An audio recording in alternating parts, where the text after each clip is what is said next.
Bonjour à tous, nous voici dans une nouvelle vidéo et nous allons donc aborder un nouveau sujet, il s'agit de l'intégration. Alors nous allons commencer par un point de vue historique et voir comment est-ce qu'on est arrivé à l'intégration. Pourquoi parler d'intégrale?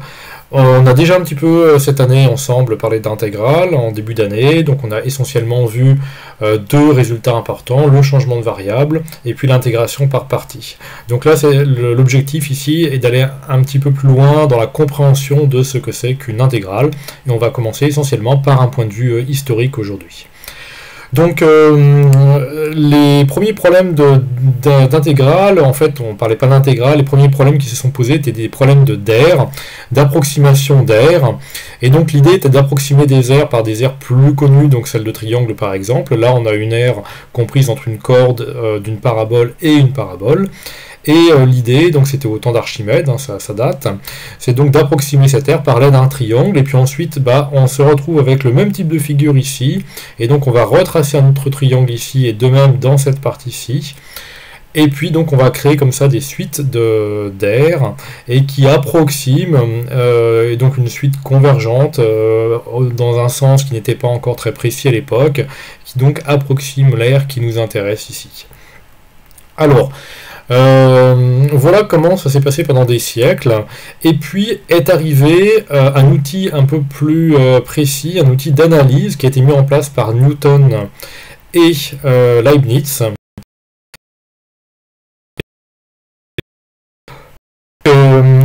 Isaac Newton, qui a donc, avec Leibniz, parallèlement, ils ont vécu à la même époque, donc le premier en Angleterre et le deuxième en Allemagne, mis au point le calcul infinitésimal, avec des notations assez différentes. Il y a eu une petite controverse entre les deux, sur qui avait créé ou pas ce calcul infinitésimal. Alors c'est-à-dire en fait, le calcul infinitésimal représente maintenant pour vous la notion de dérivation, et toutes les écritures de dérivées df sur dx par exemple, ces écritures là viennent de l'époque de Newton et de Leibniz, et essentiellement de Leibniz. Les notations de Newton étaient un petit peu moins pratiques en fait. Et c'est Leibniz qui a introduit lui aussi le symbole intégral, donc le symbole intégral pour somme. Et donc comme on l'a vu jusqu'à présent, l'objectif d'une intégrale, c'est de mesurer quelque chose, donc une grandeur mesurable. Alors il y a des grandeurs qui sont dénombrables, qu'on peut compter, et dans ces cas-là on fait des sommes. Donc par exemple, si on veut sommer des sommes de carrés, ou des sommes d'inverse de carré, donc par exemple 1 sur 2 au carré, plus 1 sur 3 au carré, plus 1 sur 4 au carré, etc.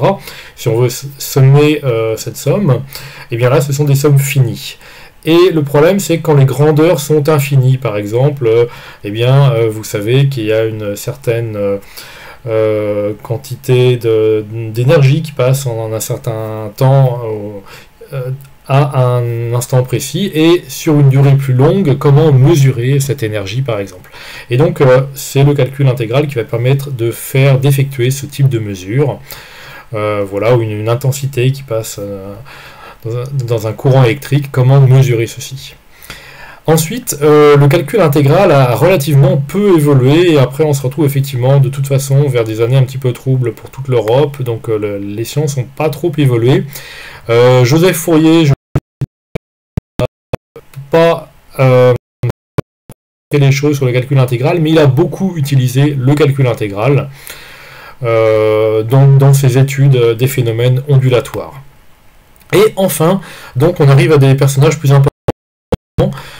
Augustin Louis Cauchy, donc là vous voyez qu'on est en plein début donc, du 19e siècle, mathématicien français qui lui a non pas travaillé sur le calcul intégral, mais a posé des bases beaucoup plus solides d'analyse sur les notions de limite. Et du coup il a aussi repris les notions de dérivée, et en fait c'est même si c'est pas lui qui a franchi le pas sur la définition de la notion d'intégrale, mais Augustin Louis Cauchy a été le premier à donner des définitions très précises avec des epsilon comme on les a utilisées cette année sur les notions de continuité, et là, on commençait à avoir des mathématiques très rigoureuses, voilà, beaucoup plus précises que ce qui était fait avant. Et donc avec des bases solides, des définitions solides au niveau de l'analyse. Ça a été une petite révolution. Donc Augustin Louis Cauchy donc a un petit peu connu Bernard Riemann, et Bernard Riemann donc à l'époque donc de Cauchy et de Riemann, les intégrales étaient de plus en plus utilisées, mais le problème c'est qu'on utilisait un symbole d'intégrale, le calcul intégral, sans savoir véritablement ce que c'était ou comment définir la notion d'intégrale. Et donc Bernard Riemann, donc mathématicien allemand, a lui défini une intégrale, donc il a défini ce que sont que des fonctions intégrables et ce que c'est que l'intégrale d'une fonction. Alors il faut comprendre là qu'il y a donc des fonctions pour Riemann qui sont intégrables et des fonctions qui ne sont pas intégrables. Donc à partir de Riemann, on a compris que certaines fonctions, certaines familles de fonctions étaient intégrables et on savait calculer leurs intégrales. À partir de là, la notion d'intégrale était beaucoup plus solide, et là où il y a eu une véritable révolution un peu plus tard, c'est grâce à Henri Lebesgue. Donc là on est au début du XXe siècle à peu près, où Henri Lebesgue a créé ce qu'on appelle l'intégrale de Lebesgue. Et donc nous, ce qu'on va voir cette année, c'est l'intégrale de Riemann, mais il y a aussi l'intégrale de Lebesgue, il y a d'autres types d'intégrales. Alors, qu'a fait Henri Lebesgue? Eh bien, en fait, il a réussi à généraliser la notion d'intégrale de Riemann. C'est-à-dire que des fonctions, donc, comme je disais, étaient intégrables, on va dire au sens de Riemann, c'est-à-dire avec la définition d'une intégrale que donne Riemann, on pouvait calculer les intégrales pour certaines fonctions, mais il y avait des fonctions qui, pour la définition de l'intégrale de Riemann, n'étaient pas intégrables. Eh bien, Lebesgue a eu un point de vue beaucoup plus large et donc a été capable de définir la notion d'intégrabilité pour un ensemble de fonctions encore plus grand. Et surtout, Lebesgue a considéré la notion d'intégrale comme étant liée et comme étant en fait une conséquence de la notion de la mesure, et a précisé ce que c'était qu'une mesure, et effectivement intégrer c'est mesurer quelque chose, comme vous allez certainement vous en rendre compte en physique si ce n'est pas déjà le cas. Enfin, dernier progrès, encore un mathématicien français, Laurent Schwartz. Donc là, on est véritablement en plein XXe siècle. Laurent Schwartz est décédé en 2002, donc c'était il n'y a pas si longtemps. Un très grand mathématicien qui est la médaille Fields, donc l'équivalent du prix Nobel pour les mathématiques, et qui lui a encore créé une classe de fonctions, une famille de fonctions pour lesquelles il a aussi créé la notion d'intégrale, mais donc une famille de fonctions qui est, elle encore, beaucoup plus grande que les fonctions précédemment intégrables, et qui a donné une sorte de généralisation à la notion de fonction avec ce qu'on appelle la théorie des distributions. Voilà. Tout ça, c'est pas au programme, mais c'est pour vous donner une idée, et comme quoi la notion d'intégrale a évolué. Et donc, nous, ce qui va nous intéresser, c'est essentiellement l'intégrale de Riemann. Alors, je vous rassure, pour des fonctions relativement sympathiques, et pour, en fait, toutes ces intégrales donnent exactement les mêmes résultats. Qu'on parle d'une intégrale au sens de Riemann ou au sens de Lebesgue, on va avoir exactement le même résultat pour l'intégrale. Mais il y a des fonctions qui ne sont pas intégrables pour Riemann. Et par exemple les notions de mesure de Dirac que vous avez déjà rencontrées, bon bah ça c'est typiquement lié à l'intégrale de Lebesgue. Voilà. Alors maintenant on va commencer un petit peu le cours en soi, donc on va parler d'intégration. On va expliquer pas à ce sujet, c'est plus historique et un petit peu culturel, comprendre comment on construit, comment on définit une intégrale. Donc, on va parler d'abord d'intégrales de fonctions continues et fonctions continues par morceaux sur un segment. Et pour ça, donc, on va commencer par parler de fonctions en escalier. Alors, pour parler de fonctions en escalier, il faut d'abord définir la notion de subdivision d'un segment, parce qu'effectivement on va intégrer sur un segment. L'année prochaine vous intégrerez sur des choses un petit peu plus complexes, donc par exemple sur A, non pas B fini, mais A plus l'infini. Donc là on va parler d'intégrale impropre. Vous verrez ça l'année prochaine. Là, donc là, c'est aussi une différence entre l'intégrale de Riemann qui est sur AB et puis l'intégrale de Lebesgue qui généralise ce genre de choses. Donc une subdivision, donc c'est une famille x0, xn, donc de n plus 1 réel, x0 est égal à a, xn est égal à b, et la famille est strictement croissante. Donc on découpe en morceaux, si vous voulez, le segment AB. Une fois qu'on a défini la notion de subdivision, donc on va définir ce que c'est qu'une fonction en escalier. Eh bien une fonction est en escalier s'il existe une subdivision, donc x0, x1, etc., xn, tel que, eh bien, sur chaque intervalle de la forme xk, xk plus 1, eh bien, la fonction phi est en escalier si la fonction phi est constante, donc égale à un certain lambda k sur chaque intervalle xk, xk plus 1.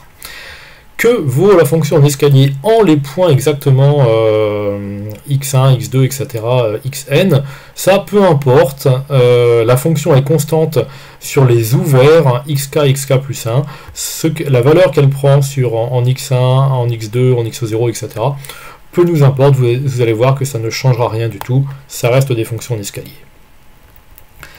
Alors, maintenant on va rentrer un petit peu dans certains détails, on va parler de subdivision. Donc si on a une fonction phi qui est une fonction en escalier, eh bien il existe une subdivision pour cette fonction phi, et donc on va dire que cette subdivision est adaptée à la fonction phi. Mais il existe des subdivisions plus fines. Alors qu'est-ce que c'est qu'une subdivision plus fine? Eh bien par exemple ici entre x1 et x2, on pourrait mettre x1', et puis renommer x0, garder x0, x1 ben, on va le garder, mais le x1' il devient le x2 devient le x3, etc. etc. C'est-à-dire en fait on va rajouter des réels à la famille, donc à la subdivision. Donc on va obtenir une subdivision avec plus de points. Et j'espère que, évidemment, si on rajoute un point, la fonction reste toujours phi en escalier. Et donc, on a une nouvelle subdivision, mais encore adaptée à la fonction phi. Voilà. Donc, il y a des subdivisions plus fines. Il faut imaginer un petit peu ça, ça va nous être utile pour la suite. Alors maintenant, regardons des fonctions un petit peu plus compliquées que les fonctions en escalier, puisque les fonctions en escalier sont constantes sur un segment. On va parler maintenant de fonctions continues par morceau. Donc, une fonction va être continue, par morceau, s'il existe une subdivision, telle que la fonction est continue sur les ouverts, elle admet une limite finie à droite et une limite finie à gauche aux extrémités de chacun des intervalles de la subdivision, donc sur chacun des xk, xk plus 1. Donc voici une représentation d'une fonction continue par morceau. Elle n'est pas nécessairement continue en les xk, mais par contre elle admet une limite finie à gauche et une limite, en ce point-là x2 par exemple, une limite finie à gauche et une limite finie à droite. La valeur en x2 peut être très bien différente de la limite à gauche et de la limite à droite, ce n'est pas un problème. Première remarque, si une fonction est continue, alors elle est continue par morceau, donc sur un segment AB.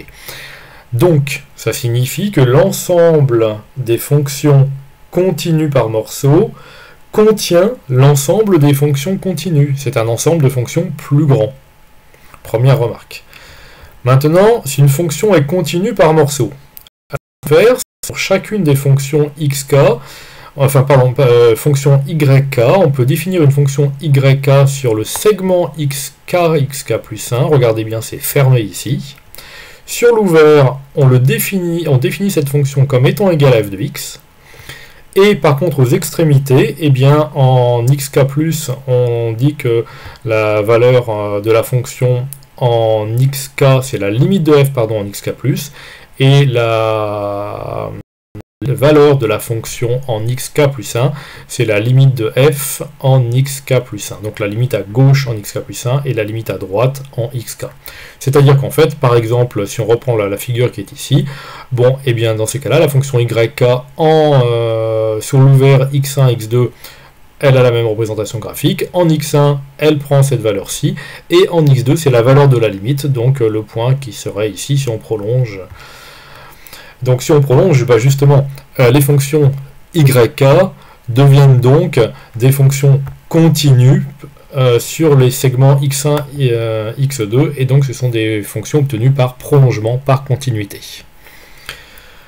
Si ce sont des fonctions obtenues comme un prolongement par continuité, on a donc des fonctions continues sur des segments, et vous savez que les fonctions continues sur des segments sont bornées. Et donc ainsi, une fonction continue par morceau est une fonction bornée. Très bien, continuons un petit peu. Maintenant, l'idée, c'est de faire le lien entre les fonctions continues par morceau et les fonctions en escalier. Donc on avait parlé de deux types de fonctions. Pourquoi? Eh bien parce qu'on a un lien. Donc on va noter ESC, l'ensemble des fonctions en escalier sur AB, et CM, l'ensemble des fonctions continues par morceau, donc sur AB. Si f est une fonction continue par morceau, eh bien il y a un théorème assez fort qui est admis, qui dit que pour tout epsilon strictement positif, il existe deux fonctions, toutes les deux en escalier, phi- et phi+, telles que donc f est comprise entre phi- et phi+, et la différence entre phi- et phi+ est inférieure ou égale à epsilon. Alors, qu'il existe des fonctions plus petites et plus grandes que f, respectivement en escalier, c'est pas très compliqué. Là où est la grosse difficulté dans la démonstration de ces théorèmes, c'est de dire que phi+ et phi- sont aussi proches que l'on veut l'une de l'autre.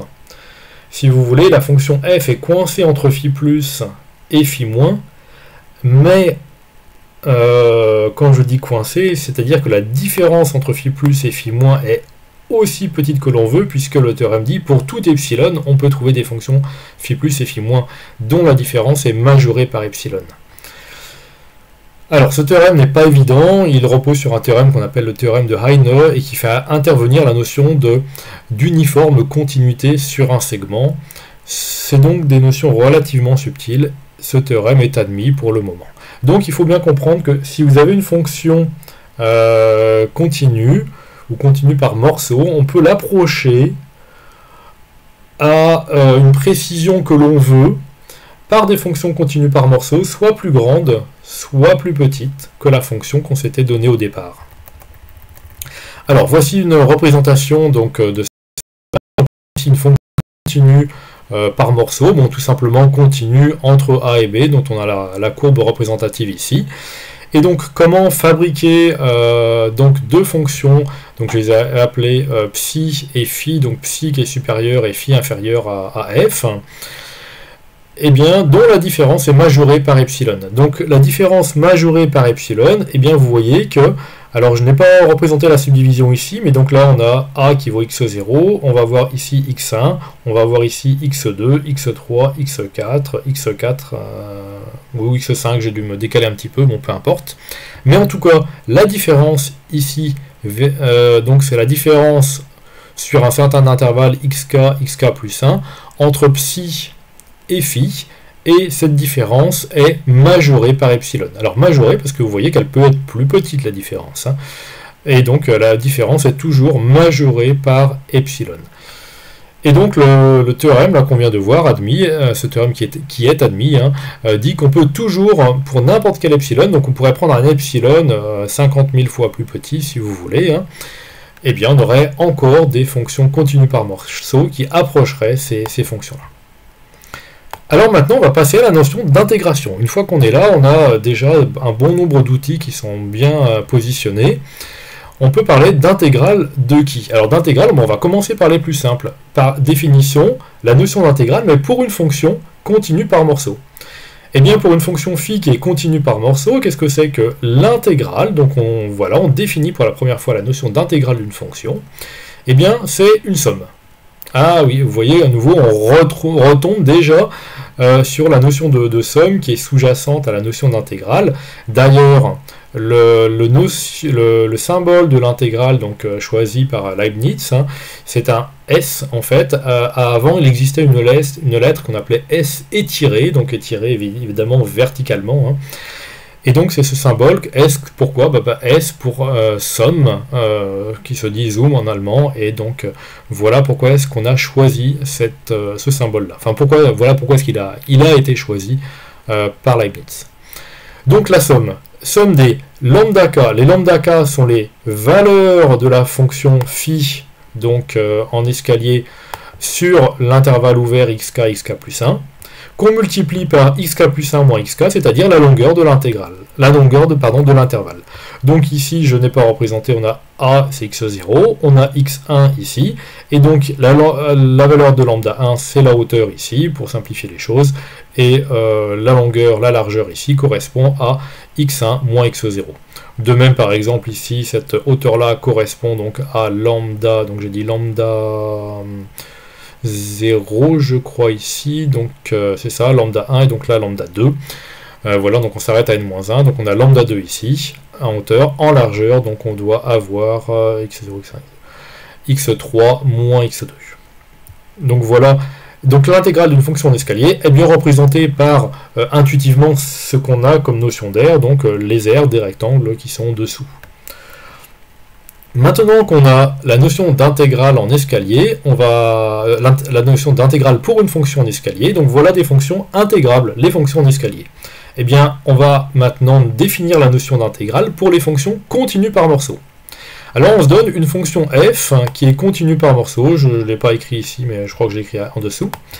Et on considère, alors là c'est un petit peu plus subtil, l'ensemble, puisqu'il y a une accolade ouverte et fermée, des fonctions en escalier qui sont majorées par f, donc qui sont plus petites que f. Et on considère aussi donc l'ensemble E+, des fonctions en escalier, donc E pour escalier, hein, qui majorent petit f. Donc les fonctions en escalier minorées par f et les fonctions en escalier majorant petit f. Donc deux ensembles infinis, évidemment, si on y réfléchit bien, hein, c'est pas très compliqué, de fonctions en escalier, celles qui sont au-dessus de f et celles qui sont en dessous. Ces fonctions en escalier, on sait les intégrer. Maintenant, la question, c'est comment intégrer f. Eh bien, lui aussi admis, hein, je vous dis, tous ces théorèmes sont admis, c'est un des rares chapitres où on va admettre beaucoup de choses. Eh bien, on va considérer l'ensemble des intégrales des fonctions en escalier qui minorent f. Et on considère l'ensemble des intégrales des fonctions en escalier majorant f. Eh bien, ce premier ensemble, donc c'est un ensemble d'intégrales. Un ensemble d'intégrales, c'est donc un sous-ensemble de R. Eh bien, on démontre que cet ensemble est majoré, puisque c'est un ensemble non vide majoré, il admet une borne supérieure. De même, cet ensemble, si l'ensemble des intégrales des fonctions en escalier majorant f est un ensemble qui est minoré, il admet donc une borne inférieure, et en plus, la borne supérieure du premier ensemble est égale à la borne inférieure du deuxième ensemble. L'égalité est la chose la plus difficile à démontrer. Elle est démontrée via le théorème d'approximation grâce aux epsilon. Tout à l'heure, on avait démontré que n'importe quelle fonction f continue par morceau s'approximait avec une précision aussi petite que l'on voulait par des fonctions continues en escalier. Donc c'est ce théorème qui permet de démontrer ce théorème numéro 2 ici. Voilà. Eh bien, puisque la borne sup est égale à la borne inf, on a un même nombre là qui est défini de deux façons. Eh bien, ce nombre-là, c'est lui qu'on définit comme étant égal à l'intégrale de la fonction. Donc l'intégrale d'une fonction f, excusez-moi, j'arrive pas à juste encadrer ça, la fin intégrale d'une fonction continue par morceau, c'est la borne supérieure d'un ensemble d'intégrales des fonctions continues par morceau, mais qui minore f. C'est pas évident comme notion. Hein. Alors, petite remarque, donc si on prolonge par continuité les YK précédents dont on a parlé tout à l'heure, et bien dans ces cas-là, pour donc la somme des intégrales des YK, c'est l'intégrale de f. Alors là, c'est dans le cas bien entendu hein, où f est pardon, la somme des intégrales de f, c'était pour les fonctions continues par morceau. Donc en fait, on va retrouver cette notion quand on va voir le théorème de Chasles, c'est-à-dire qu'on va pouvoir additionner les intégrales et découper, tronçonner grâce aux subdivisions, les sous-ensembles. Bon, je vais être peut-être un peu plus clair tout à l'heure. Alors maintenant, on va voir les propriétés. Je n'ai pas réfléchi un tout petit peu. On va d'abord démontrer les résultats pour les premières fonctions dont on a défini l'intégrale, c'est-à-dire les fonctions en escalier. Et donc, qu'est-ce qu'on démontre pour les fonctions en escalier? Eh bien que l'intégrale d'une somme de deux fonctions en escalier, c'est la somme des intégrales, et de même, si on multiplie une fonction en escalier par une constante, eh bien l'intégrale de cette fonction en escalier multipliée par la constante, c'est la constante de l'intégrale de la fonction. Bref, l'intégrale est linéaire pour les fonctions en escalier. Et bien maintenant, on dit l'intégrale est aussi linéaire pour les fonctions continues ou pour les fonctions continues par morceaux. Alors le programme avant parlait clairement de fonctions continues par morceaux, maintenant c'est plus trop programme, mais bon, peu importe, on peut se contenter des fonctions continues. Mais tout ce que je dis pour les fonctions continues est valable pour les fonctions continues par morceaux, voilà. Et donc, l'intégrale est linéaire, c'est-à-dire que l'intégrale d'une combinaison linéaire de fonctions sur un segment AB, c'est la combinaison linéaire des intégrales. Autre résultat, on peut démontrer la croissance de l'intégrale pour les fonctions en escalier. On en déduit la croissance des intégrales pour les fonctions continues. Alors, la preuve de ce théorème est donnée un petit peu plus loin. Je l'ai donc exprimé ici. Je vous laisserai le lire, c'est un petit peu subtil. Juste rentrer peut-être dans le début parce que c'est quand même intéressant. Donc on prend, pour la linéarité, on va d'abord démontrer la somme. Donc l'intégrale d'une somme de deux fonctions, donc ici c'est la somme des intégrales. Donc on prend deux fonctions f et g continues sur AB. On considère une fonction φ1 qui est en escalier minorant f, une fonction φ2 qui est en escalier minorant g, et on dit qu'il est assez clair, je pense, que la somme φ1 plus φ2 est encore en escalier et qu'elle minore, j'ai peut-être dit major, pardon, qu'elle minore f plus g.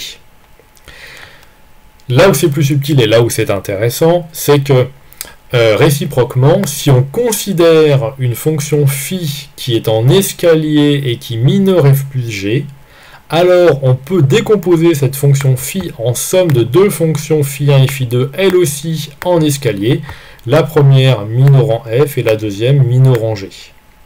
À partir de là, on affirme que l'intégrale de phi, c'est donc l'intégrale de φ1 plus φ2. On a démontré la linéarité de l'intégrale pour les fonctions en escalier, ça justifie l'égalité ici que j'ai du mal, voilà, l'égalité qui est ici.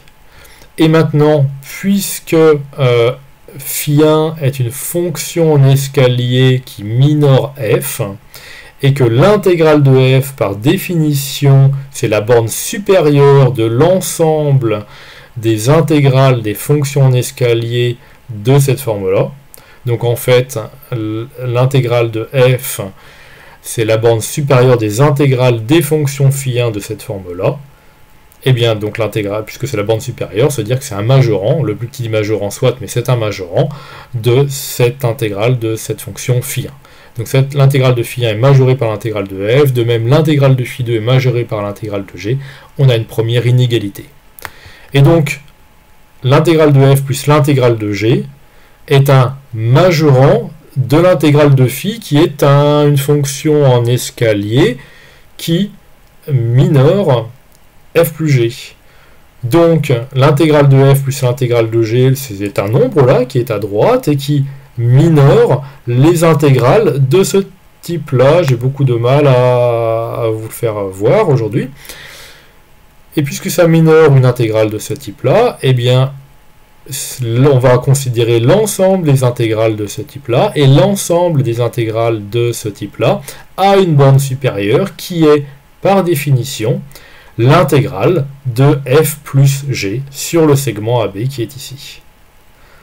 Donc, toutes les intégrales de cette forme-là sont majorées par cette somme de deux nombres, et donc la borne supérieure de ces intégrales, qui est l'intégrale de f plus g, est donc majorée par ce même nombre, et donc on a l'inégalité, l'intégrale de f plus g est majorée par l'intégrale de f plus l'intégrale de g. Alors on veut démontrer l'égalité, c'est pas terminé, donc après, on raisonne non plus avec les fonctions en escalier qui minorent, mais avec les fonctions en escalier qui majorent, et, hop, excusez-moi, et on obtient donc l'égalité, finalement, l'intégrale de f plus g, c'est l'intégrale de f plus l'intégrale de g. Voilà, on continue après avec ce genre d'idées, je vous laisserai lire. La positivité intégrale, c'est-à-dire si une fonction f est positive, alors l'intégrale de f est positive, toujours pour une fonction continue sur un segment. Et conséquence de ceci, la valeur absolue d'une intégrale est majorée par l'intégrale de la valeur absolue. Alors, bien réfléchir à ça, attention, quand on y réfléchit bien, après ça devient naturel, on n'écrit pas de bêtises, mais c'est quelque chose d'un petit peu piégeux, je sais, les valeurs absolues ne sont pas toujours extrêmement bien manipulées. Donc quelle est l'idée pour la première démonstration? Eh bien, puisque f est positive, on se dit donc que l'intégrale de f est majeure l'intégrale d'une fonction positive. Alors pourquoi? Parce que la fonction nulle est une fonction en escalier tout simplement. Et après, bon, je détaille le fait que l'intégrale de la fonction nulle c'est 0. Bon, ça c'est... J'ai vraiment détaillé là quelque chose de relativement évident. Un peu plus intéressant, ici on veut majorer un nombre, on veut majorer donc une valeur absolue. Alors, majorer une valeur absolue, c'est majorer le nombre et son opposé. Donc, par exemple, on sait que la valeur absolue de f majore f et majore moins f. Donc là, on a des inégalités, on utilise la croissance de l'intégrale, et donc l'intégrale de f est majorée par l'intégrale de la valeur absolue de f, c'est une conséquence de ça.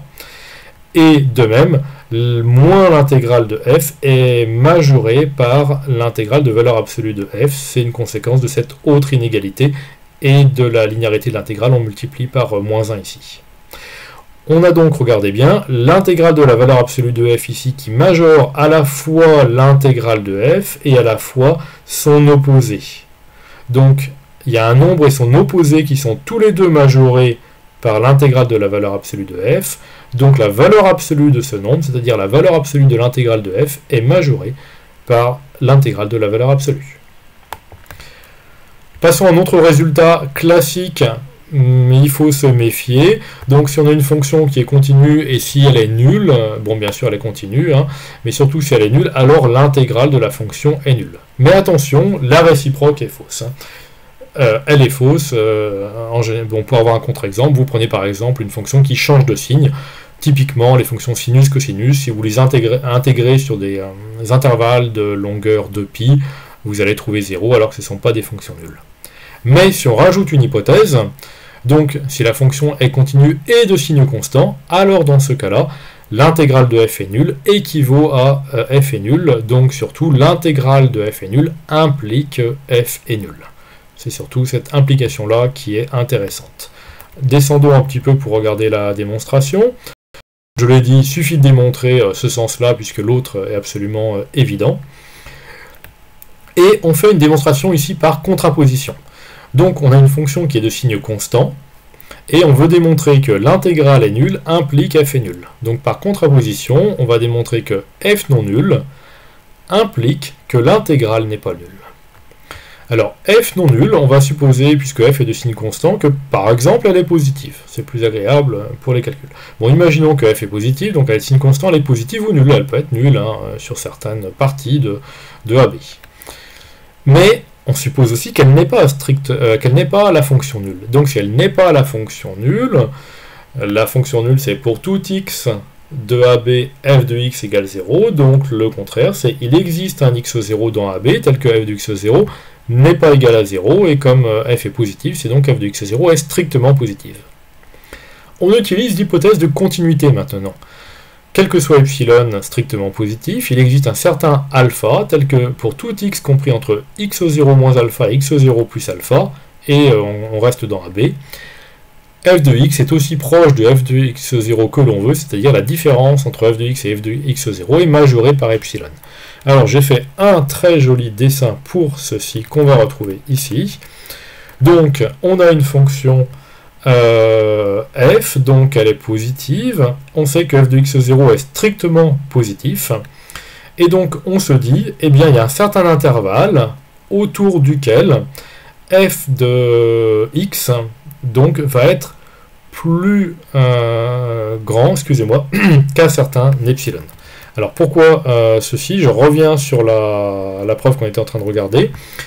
Ça, on a utilisé ici la définition de la continuité pour tout epsilon strictement positif, et donc on prend epsilon égale f de x0 sur 2, qui est bien strictement positif.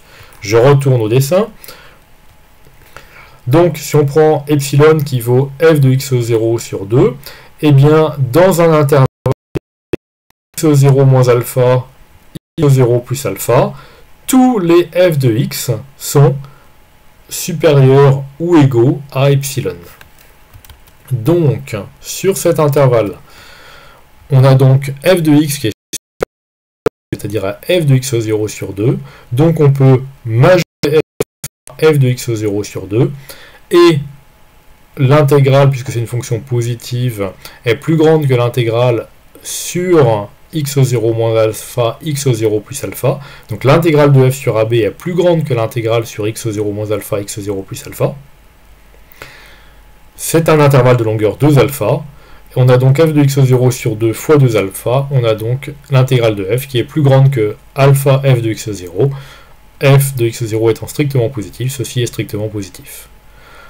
On arrive bien entendu à une contradiction ici, puisqu'on avait supposé, on a bien démontré la contraposée, donc que l'intégrale n'est pas nulle, l'intégrale est strictement positive.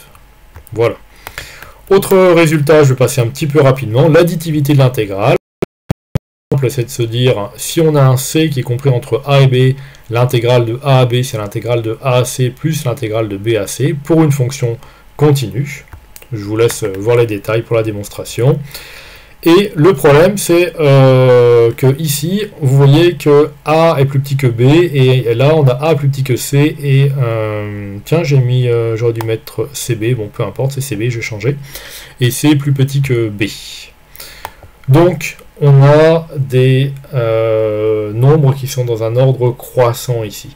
Quand ils sont dans un ordre décroissant, on a besoin d'une nouvelle définition, qui est l'intégrale, donc ici, pour un A qui est plus grand que B, et donc si le A, la borne inférieure de l'intégrale, c'est pas très bien, c'est pas vraiment une borne inférieure au sens mathématique, mais bon. Donc le A, s'il est plus grand que B, eh bien on définit l'intégrale de A à B comme étant égale à moins l'intégrale de B à A, de la même fonction. À partir de là, on peut écrire une relation de Chasles, donc l'intégrale de AB c'est l'intégrale de A à C plus l'intégrale de C à B de toujours la même fonction, sans se préoccuper de l'ordre des bornes, qui est plus petit que qui, voilà. La preuve, je vous laisse regarder à nouveau. Autre égalité, donc on va considérer maintenant des deux fonctions. Alors petit rappel, pour les fonctions continues sur un segment, elles sont bornées et atteignent leur borne. Donc en particulier, on peut considérer le sup de la fonction f sur AB. C'est donc le sup de l'ensemble des f de x pour x dans AB. Ce sup est en fait un maximum puisqu'il est atteint. De même, l'inf de la fonction sur AB, c'est un minimum. C'est l'inf de l'ensemble des images, donc des f de x, où x décrit AB. Alors, premier résultat, qui n'est pas très extraordinaire, c'est que la valeur absolue de l'intégrale d'un produit de fonction est majorée par l'intégrale de la valeur absolue d'une des deux fonctions, et on multiplie par le sup de l'autre fonction. Alors la démonstration est assez simple, on regarde donc la valeur absolue de l'intégrale, on la majore par l'intégrale de la valeur absolue, c'est la valeur absolue d'un produit de fonction, c'est donc le produit des valeurs absolues, on va majorer ensuite f par le sup de f sur AB. Comme on a des nombres positifs ici, on utilise la croissance des fonctions, puisque le produit des valeur absolue de f fois valeur absolue de g est plus petit que sup de valeur absolue de f fois valeur absolue de g. Et on rajoute un coup d'intégrale dessus, puisque l'intégrale est croissante. Et enfin, donc on arrive à cette expression-ci, et comme sup de f sur AB est une constante, on utilise la linéarité, donc là en fait c'est une égalité, pour passer ici. Voilà. On arrive ensuite à l'inégalité de la moyenne, donc résultat relativement utile, qui peut servir aussi en physique, la valeur moyenne. Donc c'est 1 sur b moins a fois l'intégrale entre a et b de f, qui est ce qu'on appelle la valeur moyenne, donc c'est marqué ici. C'est minoré par l'inf de f et majoré par le sup de f. Donc dès qu'on a des encadrements comme ça, on travaille sur des encadrements, on encadre f par son inf et par son sup, qui sont en fait donc un minimum et un maximum, je le rappelle. On intègre ces fonctions, là on peut voir ça, ceci comme une fonction constante sur AB, de même ici on a une fonction constante sur AB. Le passage de là à là, c'est on utilise la croissance de l'intégrale entre A et B. Attention, A est plus petit que B, hein, je le répète pour la croissance de l'intégrale. Et ensuite on divise par B moins A qui est strictement positif. Alors, on suppose évidemment que A est strictement inférieur à B. Enfin, on va passer aux sommes de Riemann pour terminer. Vraiment une notion qui va être utile, qu'on va utiliser assez régulièrement, que vous allez rencontrer plus ou moins régulièrement. Donc, quelle est l'idée? Eh bien, à une fonction f, on associe une somme. Donc la somme est celle-ci, c'est la somme de k égale 0 à n-1 des xk plus 1 moins xk. Alors les xk plus 1 moins xk sont donc des différences de bornes d'une subdivision sigma de l'intervalle AB. Et on multiplie ces différences donc par f de yk, qui est donc la valeur de la fonction f, en un yk qui est un point quelconque de la subdivision. Alors pour ça, on a une fonction continue. Je prends la figure qui est au-dessus, qui illustre donc continue f dont on a la courbe représentative ici sur AB, une subdivision que j'ai tracée régulière ici, ce n'est pas nécessaire, mais bon c'est juste que c'était plus pratique pour le tracer, voilà. Et donc sur par exemple le pas est régulier ici, donc sur x2, x3 par exemple ici, on prend un y2 compris entre x2 et x3, et donc on regarde la valeur de la fonction f en y2. Et donc on va considérer la longueur l'aire x3 moins x2 multiplié par y2, donc l'aire de ce rectangle ici. Donc de même, j'ai illustré les choses pour entre x8 et x9 avec un y8 ici. Hop là. Mais très généralement, comme je l'ai fait dans mon dessin, on utilise une subdivision régulière, c'est-à-dire une subdivision à pas régulier. Donc on va considérer cette fois-ci toujours n plus 1 réel, donc x0 jusqu'à xn. Mais comme on a n, le pas est égal à b-a sur n, c'est-à-dire la longueur de l'intervalle sur lequel on intègre, et on va diviser par le nombre n. Donc on va obtenir, puisqu'on a n plus 1 piquet, si vous voulez, j'ai déjà parlé de ce genre de choses, entre deux piquets, il y a une barrière, les barrières représentent ici les longueurs, donc les intervalles xk, xk plus 1, et les piquets, c'est soit xk, soit xk plus 1. Donc on a n plus 1 éléments dans la subdivision, et n exactement sous intervalle de la forme xk. B-1 sur n est la longueur de chacun. Quand on multiplie b-1 sur n par k, et à partir de a, on va rajouter si k vaut 1 pas, ou si k vaut 2 pas, ou 3 pas, ou 4 pas, etc., etc., de façon régulière. Il faut absolument que cette chose-là vous parle très clairement. Voilà. Et donc dans ces cas-là, xk plus 1 moins xk, c'est la longueur d'un sous-intervalle, donc en fait c'est le pas.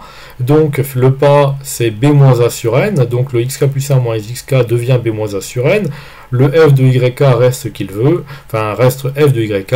Le b-a sur n étant constant, on peut le sortir de la somme, et donc la somme de Riemann, c'est ce qu'on va rencontrer le plus souvent, b-1 sur n fois la somme de k égale 0 à n-1 df de yk.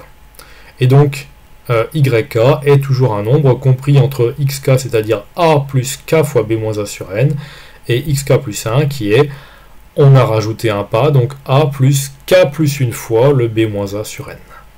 Et donc là on a une somme de Riemann associée à la subdivision régulière du segment AB en n morceaux. Et donc on verra ce qu'on peut faire avec ces sommes de Riemann. Alors j'anticipe tout de suite, voilà les sommes de Riemann, j'ai une image pour ceci. Donc ici entre A et B, donc j'ai pris n égale 4. Donc, alors excusez-moi, c'est pas tout à fait les sommes de Riemann là. c'est les fonctions en escalier inférieures et supérieures. Donc ce n'est pas vraiment les sommes de Riemann. Donc là c'est juste pour illustrer les fonctions d'escalier inférieures et supérieures. Donc si on passe à n égale 5, vous allez voir la valeur de la bande supérieure, donc c'est l'intégrale des fonctions d'escalier supérieures. Elle va diminuer. Les sommes inférieures, ce sont les fonctions d'escalier inférieures, on regarde la somme, donc la somme des aires de ces fonctions.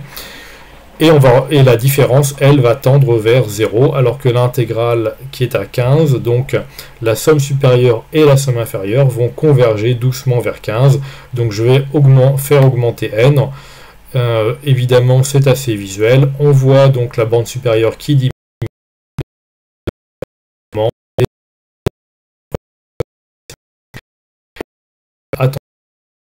vers 0. Voilà, on s'arrête ici. J'espère que ce n'est pas la note que vous donnerez à ce cours, et j'espère que vous avez bien compris. À très bientôt pour la suite. Au revoir.